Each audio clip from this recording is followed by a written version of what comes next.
मिनश्शैतानिर्रजीम बिस्मिल्लाहिर्रहमानिर्रहीम सुब्हान रब्बिका रब्बिल इज़्ज़ति अम्मा यसिफ़ून वस्सलामुन अलल मुरसलीन वल्हम्दुलिल्लाहि रब्बिल आलमीन। मैं हूँ सैयद इम्तियाज़ अली शाह, दादा अब्बू स्पीक्स के प्लेटफॉर्म से आपसे मुखातिब हूँ। तमाम बेटियों, बहनों, भाइयों और देखने वाले हम असर अहबाब को मेरा सलाम पहुँचे। अस्सलामु अलैकुम व रहमतुल्लाहि व बरकातुहू।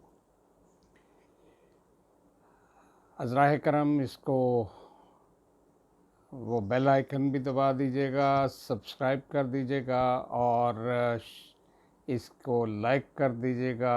एक चौथी चीज़ है जो आपने देख के करनी है, बहरहाल फिर इंशाअल्लाह बशर्ते ज़िंदगी उसकी भी बारी आ ही जाएगी। आज एक्चुअली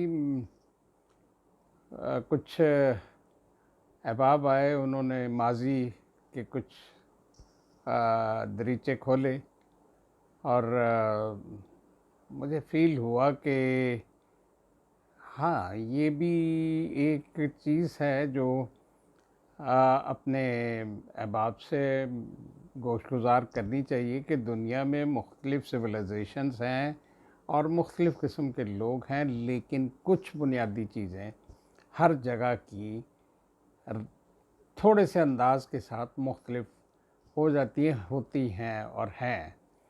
और हमें ये ज़हन में रखना चाहिए कि वो अपनी अपनी जगह बड़ी स्ट्रॉन्ग होती हैं। ये वाक़या तकरीबन 1983 का है। मुझे एक असाइनमेंट पे जर्मनी भेजा गया लीबिया से, और मेरे साथ जिन साहब को अटैच किया गया उनका नाम था ज़िमरमैन, क्योंकि मुझे जर्मन लैंग्वेज ना उस वक्त आती थी ना आज आती है, लेकिन मैंने बड़ा लंबा अरसा जर्मनों के साथ काम किया। वो इंग्लिश बहुत शानदार तरीके से बोल के अपना काम चला लेते, हम भी गुजारा करते रहे। वो बहुत नफीस और नाइस आदमी थे, अल्लाह करे कि अभी भी ज़िंदा हों। और एक ऐसी एक चीज़ थी जिसमें उन्होंने हर चीज़ जैसे अपनाइयत के साथ मेरे साथ की हो। घरेलू माहौल, घर मुझे ले जाया करते थे। एक दिन उनकी मिसेस ने ये कहा कि घर तो आप आ जाते हैं, कॉफ़ी पी लेते हैं, बिस्किट हो गए, लेकिन मुझे अजीब लगता है, मेरा ख़्याल है कि अगर आपको इनवाइट किया जाए डिनर पे तो कैसा रहेगा, कल रख लेते हैं। अब मेरी बात सुने बगैर उन्होंने कहा कल रख लेते हैं। मेरे लिए बड़ा अजीब सा था कि डिनर में क्या सर्व करेंगे, क्या मेरे लिए वो सूटेबल होगा, क्या मैं उसको एक्सेप्ट कर सकूँगा या कोई ऐसा सिलसिला हो जाएगा। तो बहरहाल बड़ी शशोपंज में ये सोचते सोचते मैंने कहा अच्छा चलें, एक आध रास्ता तो कोई ना कोई निकल ही आएगा, अल्लाह ताला की ज़ात करम करेंगे, इंशाल्लाह हो जाएगा। दूसरे दिन मैं ज़िमरमैन मुझे जिस जिस जगह मैं ठहरा हुआ था होटल में, और वहाँ से वो मुझे ले गए। इसके बाद मैं बताऊंगा कि वो एक उनका वो इलाका था जहाँ वर्ल्ड वॉर 2 में कोई एक बॉम्ब नहीं गिरा था। ये जिस जगह मुझे ठहराया उन्होंने, और सिर्फ इस खसूसियत से ठहराया कि you would love to enjoy this. और बहरहाल मैंने जितने दिन मैं रहा अल्हम्दुलिल्लाह बहुत शानदार और पुरसुकून सिलसिला था। दूसरे दिन रात को पहुंच गए उनके साथ वहाँ उनके घर में। उनकी मिसेस ने पहले से डिफरेंट तरीके से बहुत अच्छा इस्तकबाल किया। मैं भी कुछ बुके चुके जो होते हैं नॉर्मली, वो एक पहली दफ़ा मैं ले गया था, फिर उस वक्त एक स्पेशल इनविटेशन थी। तो उन्होंने हमारे जैसे ये चावल बनते हैं, बॉइल्ड राइस इज़ वाइट, और कुछ एक दूसरे प्याले में शोरबा था हल्का सा, और गोश्त था। तो अब मैं काफ़ी शशोपंज में पड़ा। मैंने उनको कहा कि कल आपने मुझसे पूरी तरह पूछा नहीं था, लेकिन बहरहाल आपका खुलूस इतना ज़बरदस्त था कि मुझे कुछ सोचने का मौका नहीं मिला, और मैं बहरहाल हाज़िर हूँ। लेकिन मैं सफ़र में चाहे क़याम कर रहा हूँ और या कुछ भी, और ये ज़िमरमैन जानते हैं लंच में कितना बस लिए दिए में रहता हूँ, वो थोड़ा ही करता हूँ मैं। लंच में एक्चुअली ये था कि हमें जो कंपनी वो थी, वो it was a huge mega company, और उसमें हमें दो फैनिंग का, यानी दो 0.02 इसका लंच बाकी सारा कंपनी अफोर्ड करती थी, और बाकियों के लिए तो चले वो स्टेक्स और ये वो सारा कुछ वो लेते थे। मैं रशियन सैलड लेता था। रशियन सैलड में नॉर्मली सारी चीज़ें ही वेजिटेबल और बॉयल्ड एग और इस तरह की चीज़ें, और उसके बाद मुझे जो बहुत जिसका लुत्फ़ आता था वो होती थी कॉफ़ी। उसके पैसे अलग देने पड़ते थे, but it was absolutely affordable, वो भी सब्सिडाइज्ड थी। तो मैं उनको जब कहा तो उन्होंने कहा कि वो मुझे इसने बताया कि आप ये अक्सर कहते रहते हैं, लेकिन अब मैंने तो किया है।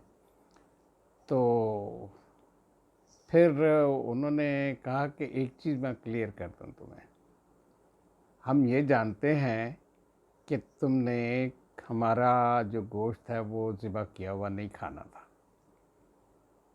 इसलिए ये मिस्टर ज़िमरमैन जो तुम्हारा दोस्त है, ये यहाँ से कुछ 60 या 70 किलोमीटर दूर हमारी एक टर्किश आबादी है, और वो जर्मन टर्किश हैं, ये टर्किश जर्मन, और वो वहाँ पे ज़बीहा भी करते हैं। और वो जितने भी इर्द गिर्द के इवन जर्मन्स हैं जो फ्रेश मीट लेना चाहते हैं, जो बिल्कुल अच्छे तरीके से हलाल किया हुआ, वो उस गोश्त को प्रेफर करते हैं। तो ये उसका गोश्त है, ये बिल्कुल बेफिक्र हो के तुम। मैं कहा लेकिन मेरा वो काम बड़ा ख़राब हो। उसने कहा देखो, तुम मेरे कहने पे आ गया ना, तो यकीन रखो ये बिल्कुल हलाल है। अब मेरे पास ज़ाहिर है गुंजाइश तो नहीं थी इतनी कि मैं डिस्ट्रस करूं, और मुझे फिर ज़िमरमैन ने भी बताया कि ये उस आबादी का नाम है, यहाँ पे जर्मन्स मुद्दतों से रह रहे हैं, और वो ये सारा काम करते हैं, और इवन वो सप्लाई भी करते हैं to different places of Germany. बहुत अच्छे तरीके से बातचीत हुई। एक टाइम आया तो उसने अपने बेटे को इशारा किया गाड़ी की तरफ, अब वो करके उंगली लगा के, that means it's your time to go. तो वो बेटा उसका मुझसे परमिशन ले के मुझे उसने, he also knew some English, उसने मुझे एक्सप्रेस कर दिया कि मैं तुम्हारे साथ बैठना चाहता था, लेकिन हमारे यहाँ जो जो उसने घड़ी का इशारा मुझे करके दिखाया कि 10 बजे हमें बिल्कुल सो जाना चाहिए। तो मैं कहा मैं तुम्हारा रूम देखना चाह रहा था। तो उसकी माँ ने कहा कि वो हम तुम्हें दिखा देते हैं, बेफिक्र रहो। Anyway, everything was absolutely in line with the real hospitality जो आमतौर पे हम लोगों के साथ करते हैं। हमारे मेहमान आते हैं, और मेरे तो अल्हम्दुलिल्लाह वहाँ बेतहाशा हम जर्मन्स को, स्विस को और इंडियंस को, दूसरे जितनी नेशंस के साथ मेरा ताल्लुक़ था, उन सबको हम इनवाइट किया करते थे। और यस, उसमें सिख भी शामिल थे, इंडियंस में, और बहुत प्यारे लोग थे, बहुत अच्छे थे, मोहब्बत करने वाले थे, और मोहब्बत आज भी बरकरार है उनसे। तो ये बताने का मकसद ये कि यहाँ बात ख़त्म नहीं हुई, यहाँ से बात शुरू हुई। तो मैंने उसको कहा कि क्या आप लोग उसी तरह मिलते-जुलते हैं जिस तरह हम लोग से क आप लोग किस तरह मिलते-जुलते हैं? मैंने कहा हम तो रेगुलर विज़िट्स करते हैं अपनी सिस्टर्स के यहाँ, ब्रदर्स के यहाँ, एल्डर्स के यहाँ। अब बाज़ औक़ात तो हम एल्डर्स जो हमारे होते हैं वो हमारे साथ रह रहे होते हैं या हम उनके साथ रह रहे होते हैं। तो ये तो हमारे यहाँ तो डिफरेंट है। तो उसने कहा हमारे यहाँ कोई डिफरेंट नहीं है तुमसे। ये मिस्टर ज़िमरमैन ने कहा। उसने कहा कि मैं it was yes it was a Saturday जिस दिन मुझे उन्होंने बुलाया और शायद इसीलिए उसने जल्दी में कहा कि चलो एटलीस्ट ये हम कर लें। तो उसने कहा कि मैं कल तुम्हें लेके मैंने जाना है क्योंकि पिछले 2-3 संडे मैंने तुम्हें बिल्कुल ऑन योर ओन रहने दिया, बिल्कुल नहीं टच किया और ये मेरे लिए एक फ़र्ज़ भी है और मुझे ऑब्लिगेशन लगती है कि मुझे पूरी करनी चाहिए, इसलिए मैं तुम्हें लेके जाऊंगा। कल संडे है और इंशाल्लाह फिर हम जब इधर-उधर इंशाल्लाह तो मैं ही कह रहा हूँ, मुझे कहना ही कहना है। तो एक मैं तुम्हें ऐसा किला भी दिखाऊंगा जहाँ शूटिंग हुई थी, एक बड़ी मशहूर इंग्लिश की पिक्चर थी वेयर द ईगल स्टेयर, तो वो भी तुम देखना। और और चीज़ें मैं और जगह भी दिखाऊंगा, लेकिन सबसे इम्पोर्टेंट विज़िट होगी मेरी सिस्टर के घर। मैं कहा वो इम्पोर्टेंट किस लिहाज से होगी? उसने कहा ये सुबह बताऊंगा, अभी तो आप लोग आपस में बातें करें, मैं अपनी बातें क्यों ले चलूं। तो उनकी मिसेस ने मेरी वाइफ के बारे में पूछा, बच्चों के बारे में पूछा। उन्होंने फिर मुझे बताया कि मेरी ये जो ट्विन्स हैं ये मुझे बहुत प्यारी हैं। तो मैं कहा बेटियां तो बहुत ही प्यारी होती हैं। तो उसने कहा do you think so, you also believe in it? मैं कहा यू व्हाई नॉट। मैं कहा मेरे 3 बेटे हैं लेकिन एक बेटी के लिए हमने अपने रब से बहुत सी दुआएं की और अल्लाह ताला ने हमें वो बेटी दी। और मतलब ये तो बहुत बड़ी नेमत होती है। तो बहरहाल उससे कुछ और भी मामलात डिफरेंट हमारे दरमियान होते चले गए। तो ये जो सिलसिला था उसका, थोड़ी सी मेरे उसमें पड़ रही, सॉरी, लेकिन मैं इससे ज़्यादा नहीं कर सकता। तो ये मतलब चीज़ करने के बाद वो फिर मुझे उसने कहा कि you can continue sitting here. मैं कॉफ़ी की दूसरी, मुझे जिमरमैन ने बताया तुम कॉफ़ी बहुत पीते हो, इसलिए मैं दूसरी कॉफ़ी फ्रेश बनाती हूँ, तुम ऊपर से, वो लड़के का नाम मुझे याद नहीं रहा, उसके रूम से हो आओ। मैं गया वहाँ उसके रूम में। सब मैंने उसके कहा कि इसके लिए मैंने कहा कि आई एम सॉरी, मुझे आइडिया नहीं था कि मैं तुम्हारे साथ इतना टाइम स्पेंड करूँगा, वरना मैं तुम्हारे लिए भी कोई गिफ्ट वहाँ लिबिया से ले आता। लेकिन anyway this is due to me now, due on me, और मैं इंशाल्लाह इसको तुम्हारे लिए अरेंज करूँगा। और लेटर ऑन मैंने अल्हम्दुलिल्लाह किया ये। जब उसके वहाँ मैंने देखा और उससे बातचीत हुई और बातचीत में उसके वालिद ने मेरी बहुत हेल्प की अंडरस्टैंड करने में, उसको करवाने में। मैंने सबसे पहले उससे एक चीज़ पूछी कि तुम्हारी एज क्या है, और फिर पूछा कि इस एज से आप लोग अपनी ड्रिंक्स शुरू करते हैं। वो 12 या 13 साल का बच्चा था। तो उसने कहा कि नहीं, असल में हम हल्की सी, वो ज़िमरमैन ने मुझे कहा, वो हल्की सी इजाज़त देते हैं but we don't permit it.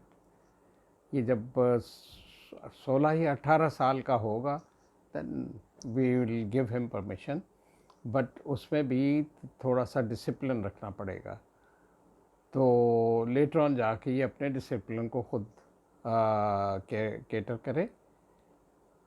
ये चंद एक बातें हुई, उसकी बुक्स मैंने देखी, though they were all in German language, लेकिन बहरहाल मुझे ये उसकी वॉल्यूम देखनी थी कि कितनी वॉल्यूमिनस बुक्स हैं, और वो उसने किस हद तक उस पे काम भी किया हुआ है, और वो काम उसकी जो सेपरेटर्स थे उनसे ज़ाहिर होता था। उसमें कुछ नोट्स भी उसने लिख के तो उसके अंदर किताबों में रखे हुए थे, जहाँ जहाँ उसको वो देवर ऑल इन जर्मन लैंग्वेज।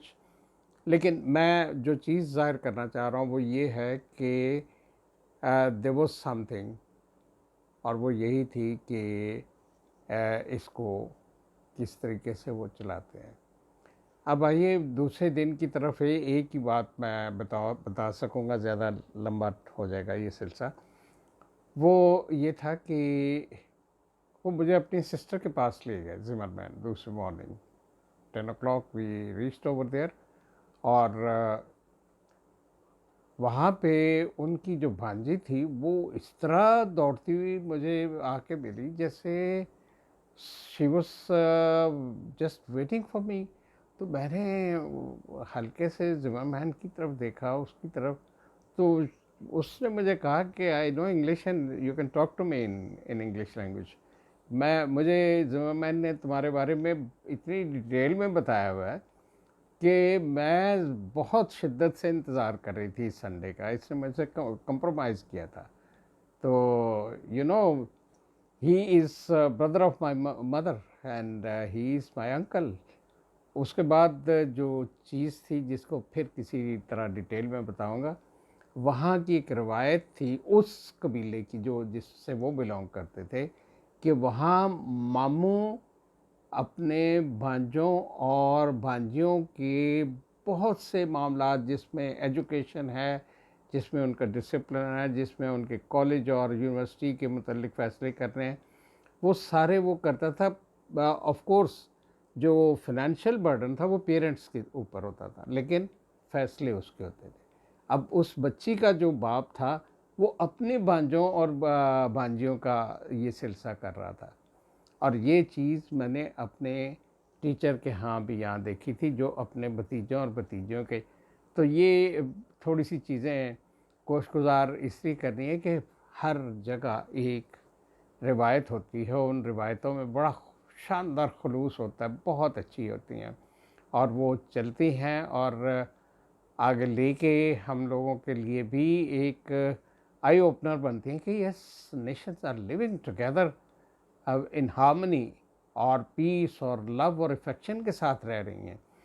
तो ये मतलब उन दोनों नंद भावज के दरमियान कितना खूबसूरत रिश्ता था, क्या किस तरीके से वो डील करती थी, किस तरह वो चलती थी, ये फिर मैं इंशाल्लाह अगली किसी व्लॉग में बताऊंगा। It was a wonderful journey, wonderful stay in that house. और उस बच्ची के साथ मेरे को 2 घंटे लग गए, और she just had been asking me questions wherever I had been to in the world। वो उसने बड़े ज़ौक शौक से सुना। मैंने उसको कहा कि ये तो सारा कुछ आप लोग फिल्मों में और यहाँ टीवी। उसने कहा वो एक डिफरेंट चीज़ है, ये एक फर्स्ट हैंड इंफॉर्मेशन जो है वो एक ऐसे शख्स से जो खुद गया है। वो अपनी सिलेक्टेड चीज़ों को की बात कर रहे होते हैं, हमने सिर्फ सुनना होता है, देखना होता है।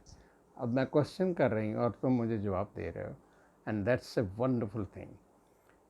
तो बहरहाल ये यहाँ तक मैं इसको आज के लिए इजाज़त के साथ ख़त्म करता हूँ।